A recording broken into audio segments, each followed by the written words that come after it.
ഞാൻ നിങ്ങളുടെ കുപ്പട്ടിയിലേക്ക് വഅദിന് വരുമ്പോ അതാ വരുന്ന വഴിയിൽ ലഭിക്കുന്നൊരു സ്ഥലമാണ് ഗേറുകട്ട എന്ന സ്ഥലം. ആ ഗേറുകട്ടയിൽ എത്തിയപ്പോ എന്റെ വണ്ടി ഓടിക്കുന്ന നമ്മുടെ ശിഷ്യൻ, ആ ശിഷ്യൻ അഷ്റഫ് ജൗഹരി എന്നോട് പറഞ്ഞു, ഇന്നലെ ഈ നാട്ടിൽ അതേ ഒരു ചെറുപ്പക്കാരൻ മരണപ്പെട്ടിട്ടുണ്ട്. സുബ്ഹാനല്ലാഹ്. ഇത് കേട്ടപ്പോൾ ആ ഗേറുകട്ടയിലുള്ള എന്റെ മൊബൈലിൽ ഒരു സുഹൃത്തിന്റെ ഒരു നമ്പർ ഉണ്ടായിരുന്നു. ഞാൻ ആ നമ്പറിൽ വിളിച്ചിട്ട് പറഞ്ഞു, ആരാണ് ഇന്നലെ മരിച്ചത്? അപ്പൊ ഈ സുഹൃത്ത് പറഞ്ഞു, എന്റെ ഒരു സ്നേഹിതനാണ് ഉസ്താദേ, SSFന്റെ പ്രവർത്തകനാണ്. ഇത് കേട്ടപ്പോൾ SSF അത് നമ്മുടെ സംഘടനയാണ്, അത് എന്റെ സംഘടനയാണ്, ഞാനും ഒരു SSF കാരനാണ്. ആ SSFന്റെ നമ്മുടെ ഒരു പ്രവർത്തകൻ മരിച്ചു എന്ന് കേട്ടപ്പോ അതും അതിന്റെ മുന്നിലൂടെ വിട്ടുകിടക്കുന്ന സമയമാണ്. ഞാൻ ആ വീട്ടിൽ ഒന്ന് കയറിയിട്ട് ആ ചെറുപ്പക്കാരന്റെ പ്രവർത്തകന്റെ മഗ്ഫിറത്തിന് വേണ്ടി റബ്ബിനോട് ദുആ ചെയ്തിട്ടില്ലെങ്കിൽ SSFന്റെ ത്രിവർണ പതാക ഞാൻ എന്റെ കയ്യിൽ പിടിച്ചിട്ട് വല്ല കാര്യമുണ്ടോ?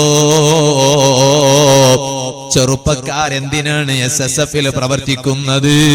മുതഅല്ലിമുകൾ വഅദ് പറയുമ്പോ സദസ്സിൽ അവരെ ഓർത്ത് ദുആ ചെയ്യാനല്ലേ, ആലിമീങ്ങൾ ദുആ ചെയ്യാനല്ലേ, തങ്ങന്മാര് ദുആ ചെയ്യാനല്ലേ. ഞാൻ അവിടെ ഈ സ്നേഹിതനെയും കൂട്ടിയിട്ട് ഞാൻ ആ ചെറുപ്പക്കാരന്റെ വീട്ടിൽ പോയി. ഒരു പാവപ്പെട്ട ഒരു മനുഷ്യന്റെ വീടാണത്. സുബ്ഹാനല്ലാഹ്. ഓ കരളിന്റെ കഷ്ണങ്ങളായ യുവാക്കളെ, എന്റെ വാദ കേൾക്കുന്ന യുവതികളെ, ആരോഗ്യത്തിന്റെ പേരിൽ ഇവിടെ ആർക്കെങ്കിലും അഹങ്കരിക്കാൻ വകുപ്പുണ്ടോ? തരക്കേടില്ല എന്ന് ചിന്തിക്കാൻ വകുപ്പുണ്ടോ? എന്തേ കാരണം? ഞാൻ ചോദിച്ചു, എങ്ങനെയാണ് ഈ ചെറുപ്പക്കാരൻ മരിക്കുന്നത്? പേര് മുസ്തഫ എന്നാണ്. നോക്കുമ്പോ നിങ്ങളെ പരിസരത്ത് കല്ലേരിയിൽ മീൻ കച്ചവടം നടത്തുന്ന ഒരു ചെറുപ്പക്കാരനാണ് എന്നാണ് അറിയാൻ സാധിച്ചത്. ഏകദേശം 22ന്റെ അടുത്ത് പ്രായമുള്ളൊരു ചെറുപ്പക്കാരനാണ്. അപ്പൊ ഞാൻ ചോദിച്ചു, എങ്ങനെയാണ് മരിക്കുന്നത്? ഉസ്താദേ, ഈ കൂട്ടുകാരനോട് പറഞ്ഞു, രാത്രി കിടന്നുറങ്ങിയതാണ്, ഉറക്കത്തിൽ തന്നെ മരണപ്പെട്ടുപോയി. ചോദിക്കട്ടെ, കുപ്പട്ടിയിലെ എന്റെ വാലിന്റെ സദസ്സിലിരിക്കുന്ന എന്റെ അനുജന്മാരോട്, എന്റെ ജേട്ടന്മാരോട്, ഇന്നലെയും വാല് കഴിഞ്ഞു വന്ന് ഞാൻ എന്റെ വീട്ടിൽ കിടന്നുറങ്ങിയിട്ടുണ്ട്. ഇന്നും ഞാൻ എന്റെ വാല് കഴിഞ്ഞ് വീട്ടിൽ പോയി കിടക്കാൻ ഉദ്ദേശിച്ചിട്ടുണ്ട്. ഇന്നലത്തെ വാല് കഴിഞ്ഞ് ഞാൻ എന്റെ വീട്ടിൽ പോയി കിടന്നപ്പോ സുബഹിക്ക് ഞാൻ ഉണർന്നിട്ടുണ്ട്. അതേ സമയത്ത് ഇന്ന് ഞാൻ എന്റെ വാല് കഴിഞ്ഞ് വീട്ടിൽ പോയി കിടന്നുറങ്ങിയ സുബഹിക്ക് ഞാൻ ജീവനോടെ ഉണരുമോ? പറയാൻ എനിക്ക് വല്ല ഗ്യാരണ്ടിയുണ്ടോ? വല്ല വകുപ്പുമുണ്ടോ? എന്തേ കാരണം? മുസ്തഫ മരിക്കുന്നത് എങ്ങനെയാ ചെറുപ്പക്കാരാ? മുസ്തഫ മരിക്കുന്നത് രാത്രി കിടന്നുറങ്ങിയതാ, ഉറക്കിൽ തന്നെ മരണപ്പെട്ടുപോയി.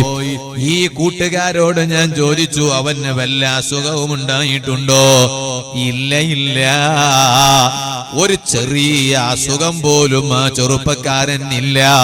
ഒരു അസുഖം പോലും ഇല്ലാത്ത ചെറുപ്പക്കാരൻ. സുബ്ഹാനല്ലാഹ്. പരപ്പൂ മഖാമുറൂസിന്റെ പരിപാടി തുടങ്ങാറായി. സാധുവാഴി എന്നോടവിടേക്ക് വാലിന് ഡേറ്റ് ചോദിച്ചിരുന്നു, ഇത്തവണ കൊടുക്കാൻ കഴിഞ്ഞിട്ടില്ല. അള്ളാഹു ആ പരിപാടിയും ഈ പരിപാടിയും റബ്ബിന്റെ പൊരുത്തത്തിന് വേണ്ടി നടത്തുന്ന മത്സരത്തിനല്ല, മാത്സര്യ ബുദ്ധിയിലല്ല, ഇഖ്ലാസോടുകൂടെ റബ്ബിന്റെ ദീനിന് ഉപകരിക്കണമെന്ന് കരുതി റബ്ബിന്റെ പൊരുത്തത്തിന് വേണ്ടി മാത്രം നടത്തുന്ന മുഴുവൻ പരിപാടികൾ അല്ലാഹു അവന്റെ ബറക്കത്തിലാക്കി തരട്ടെ. ആ പരപ്പ് ഉറൂസ് പരിപാടിയുടെ പ്രവർത്തനങ്ങളിൽ സജീവമായി. സുബ്ഹാനല്ലാഹ്. എന്നിട്ട് കൂട്ടുകാർ പറയാണ്, അതിനു വേണ്ടി അവിടെ നിന്നിങ്ങനെ കുറെ പ്രവർത്തിച്ചു. വെള്ളിയാഴ്ച രാവല്ലേ ഇന്നലത്തെ രാത്രി, വെള്ളിയാഴ്ച രാവ് സ്വലാത്തുണ്ടായിരുന്നു. ആ സ്വലാത്തിൽ വന്നു, സ്വലാത്തിന്റെ ശീരണി വാങ്ങി, ശീരണി കഴിച്ചു. ഒന്നിച്ചു കൂട്ടുകാര് ശീരണി കഴിക്കുന്ന വീഡിയോ കൂട്ടത്തിൽ ഒരു ചെറുപ്പക്കാരന്റെ മൊബൈലിൽ ഉണ്ടായത് എനിക്ക് കാണിച്ചു തന്നു. ചിരിച്ചിട്ടിങ്ങനെ ശീരണി കഴിക്കുകയാണ്. ആ ബറക്കത്തിന്റെ ശീരണി കഴിച്ചിട്ട് പോയിട്ട് രാത്രി കിടന്നുറങ്ങിയതാ. ഇടക്ക് 1 മണിക്ക് ഉണർന്നു എന്നാ കേട്ടത്. ഉണർന്നപ്പോ ആ ചെറുപ്പക്കാരൻ ചെയ്ത ഒരു കാര്യം എന്താണെന്നറിയുമോ? ഉമ്മ കിടക്കുന്ന സ്ഥലത്തങ്ങ് പോയി. ഉമ്മ കിടക്കുന്ന സ്ഥലത്തങ്ങ് പോയി. സർവ്വ യുവാക്കളെ കേൾക്കാൻ വേണ്ടി ഞാൻ പറയാണ്, ആ ചെറുപ്പക്കാരൻ മുസ്തഫ എന്താ ചെയ്തത്? ഇത് എന്നോട് പറഞ്ഞതട്ടോ ഞാൻ കേട്ടത്. അവർ മുസ്തഫാന്റെ ഉമ്മ, ആ ഉമ്മ കിടക്കുന്ന അടുത്ത് പോയി, ഉറങ്ങുന്ന സ്ഥലത്ത് പോയി. മുസ്തഫാന്റെ കയ്യിലുള്ള മൊബൈലിന്റെ ലൈറ്റ് ഉമ്മാന്റെ മുഖത്തേക്ക് അങ്ങ് കാണിച്ചു. ഉമ്മാന്റെ മുഖത്തേക്ക് നോക്കിയിട്ട് കുറെ നേരം ചിരിച്ചു.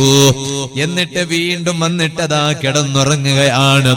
ആ 2ാം ഘട്ടത്തിൽ ഉറങ്ങിയ മുസ്തഫ പിന്നെ ഉണരുന്നില്ല, എണീക്കുന്നില്ല. കാരണം പടച്ച റബ്ബിന്റെ തീരുമാനമാണ്. അതേ ഉറക്കിൽ തന്നെ മരിക്കണം. ഖുർആനിൽ അല്ലാഹ് പറഞ്ഞതല്ലേ.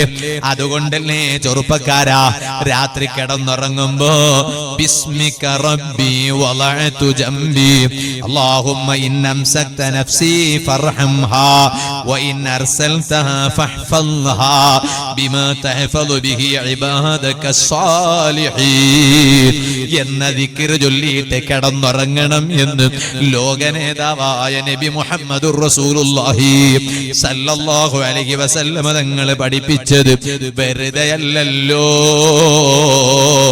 അതേ ഉറക്കിൽ എത്രയോ ആളുകളുടെ റൂഹങ്ങ് പിരിഞ്ഞു പോകുമെന്ന് പരിശുദ്ധ ഖുർആനിൽ അല്ലാഹ് പറഞ്ഞതാണല്ലോ.